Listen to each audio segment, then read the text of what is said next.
So today I have the Waterlily and Aloe soap here. It's green. And then I have a special soap that I've made for the very first time, and we'll talk about that in a minute.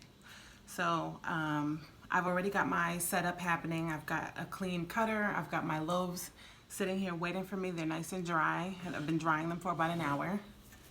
And I'm just gonna line everything up. So this soap, I made two soaps yesterday that were really special to me. This one is special because not a drop of water made it into this soap. This is made with 100% aloe juice, and typically I use about 4 ounces of fragrance oil or essential oil for this many loaves of soap. This one only got 2 ounces, so it's very lightly scented. I want that natural aloe smell to come through.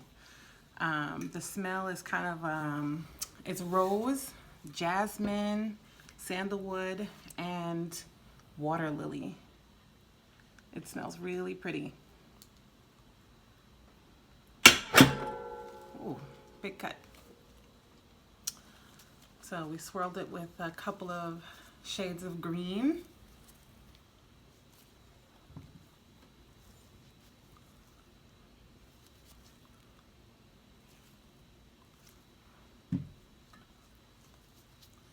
I love swirling soap because each bar looks different from the next.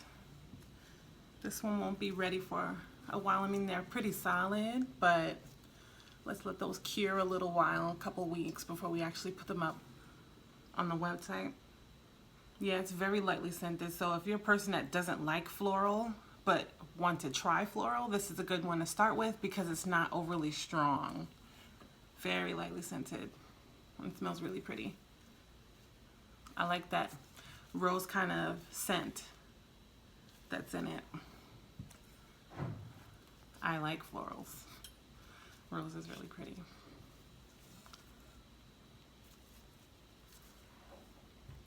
So really quickly we'll touch on that second loaf of soap that we made yesterday. So we were practicing recipes for Father's Day, which is coming up pretty soon. You want to plan things a month, 2 months in ahead when you make handmade goods, so that you know they're ready for whenever that event comes or whenever that holiday comes. So Father's Day, this one is not right, but Father's Day is coming up, and we were thinking about making a beer soap, but it was the first time we had ever made a beer soap. So I was kind of nervous about it, about what it would smell like, how it would react in water, what kind of fragrances do you exactly pair with a beer soap, right? So we said, let's just do a test run. Let's make 2 loaves, which is not really a test run. That's a lot of soap, a lot of product to use to make a test run. But we went ahead and we did it, and just about when it was finished in the cook, so we cooked this one. This one was a hot process soap. I recognized that the beer scent was completely gone. Completely gone. It doesn't smell like beer at all. So that's a plus. Now I know I can pair it with any fragrance I want. But what I also noticed, oh, sounds like baby's up. Let's go get him.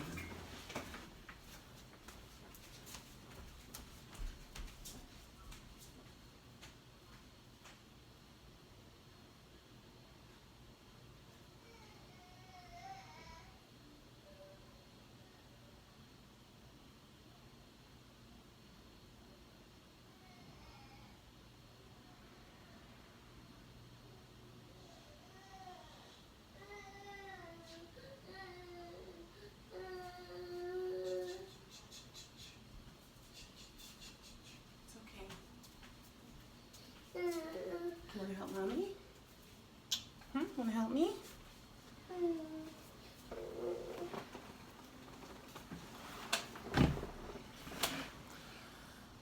So like I was saying, the smell is incredible. It has a nutty kind of warm smell to it. And the first thing I thought about was, you still sleepy? It's okay. The first thing I thought about was coffee. So I ran, I got the coffee grounds, I started stirring in the coffee grounds, and that's when I realized, okay, we've paired the nutty smell with a coffee kind of smell, and that's when it occurred to me, what if we add a creamy scent to it? So we went ahead and we added a vanilla kind of scent and a cupcake kind of scent, just a little bit, just kind of layering fragrances, and it smells like the most delicious latte you could ever have. And of course, this soap made John nervous because brown soaps don't do so well selling online. They're not that pretty to look at. But I think off the strength that it's made out of beer, also a soap with not a drop of water in it, it's made 100% out of beer. It's got the coffee grounds in it, so it's going to be exfoliating. And it smells like a creamy, delicious latte. You can't beat that. So the reason why people use beer and soaps, it's okay, baby. Did you help me? Come here. It's all right. It's all right. Come here. Come here. The reason why people use beer and soap is because boobies.